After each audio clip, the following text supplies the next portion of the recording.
Wilson, the butler, is hovering by the door.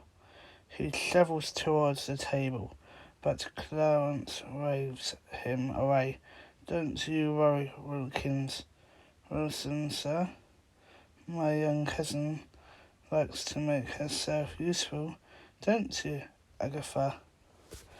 "No need for you to hang about, Wilkins." Wilson sniffles and leaves the room, and I take Clarence the salt.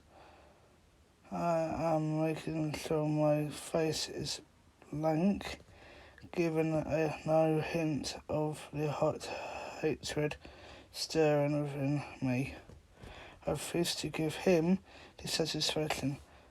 Clarence has been like this since he arrived at Grosswater. He took weeks ago, playful, cruel, like a cat with a spy between its paws. No sooner had the doctor declared that further was near the end, the cousin Clarence approached at the door with his slobbering dog and his crocodile smile. Clarence is the heir to the Grosswater East. He reminded me of this every single day. He has been here, and now that father has died, cousin Clarence is the new Earl of Grosswater. He doesn't look anything like an heir.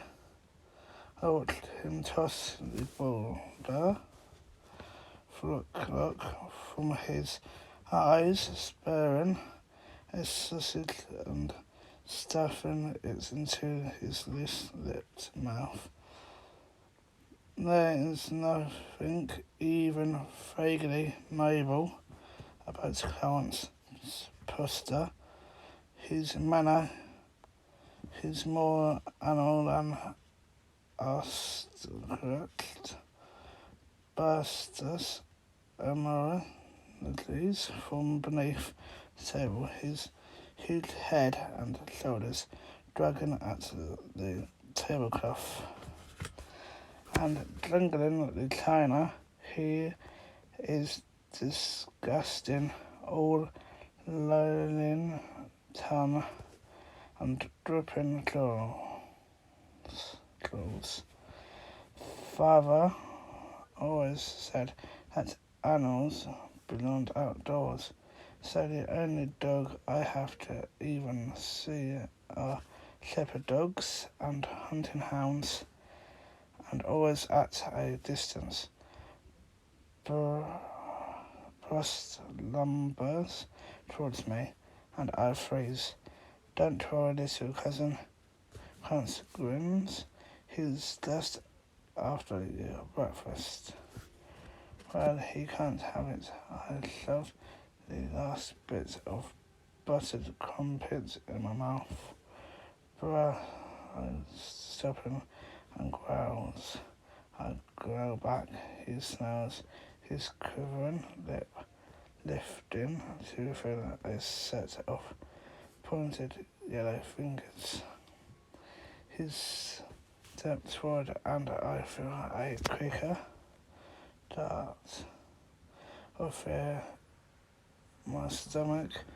I force myself to look away from the hideous beast and fix my gaze on my hideous cousin instead. I chew my cold crumpets. I hope Clarence can tell how much I hated him. He meets my gaze and smiles slowly. He's building up to an announcement. I can see it in the smug, argumentative of his face. "You can't stay here, I'm afraid." "Well," he declares. At first, I think he means her at the table, but after a moment I realise he means her at Girlswater Hole. I put down my teacup. I can't stay here. Class difference. I forkful of sausage butters go. But to sit by his master's side and round with a slice of black pudding, Clarence uses the horrid creature's floppy ears. Then tucks it back safely in his jacket pocket. He slaps his leg to summon Brutus, and the pair of them leave the room in a sort of gloating prance and pride.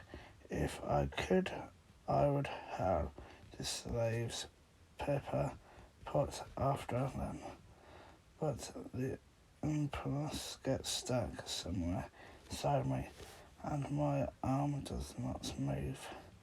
I am left alone at the table with the empty plates and the cold tea, and then in the edge that's I am hunger lady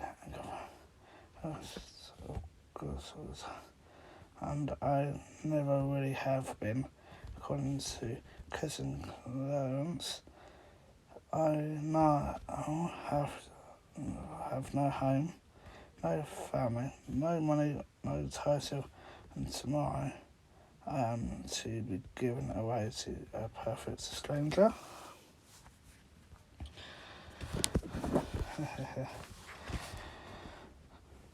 I spend the rest of my days packing my things, those during within the confusion of it all. This can't be real, Agatha. Brian says, there must have been a mistake. Surely something will happen to stop it. But the hours slide by and nothing happens to stop it. And my hands keep folding my clothes as if they have resigned themselves to the ridiculous fate.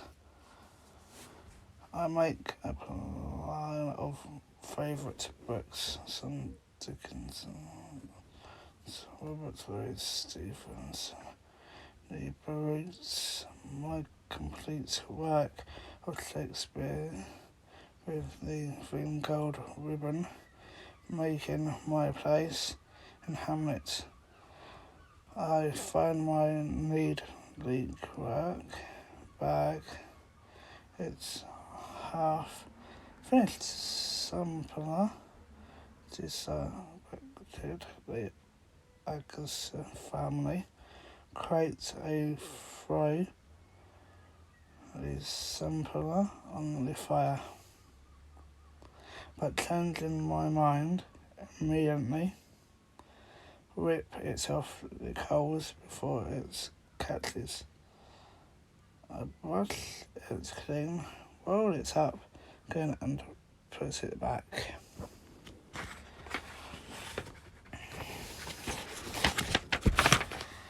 In the bag to take with me.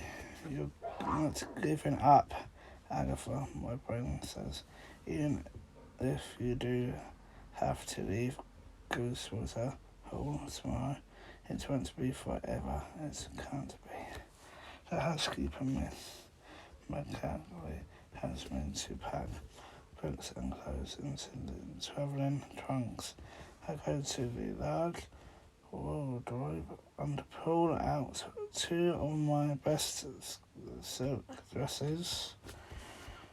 Not those ones, Agatha, love, Miss McCaffrey says gently. His lordship said the most expensive dresses should stay here. Please, his expression on my face turned. Now, I'm sorry. but even with the suit, she hesitates. Well, what the eye doesn't see. Maybe it's just one. I think take the grey. Sure, that one suits you so well. You could wear it to my phrase. Miss McCaffrey puts her arms around my shoulders. Excuses me, it can't be helped, she says. And what kind can't be helped must be borne. How can she be so under this, so accepting? I like Miss McCaffrey has looked after me since I was a baby, has been more than just a house keeper. She has been my ally, protector. Why isn't she protecting me now? Why isn't she fighting for me?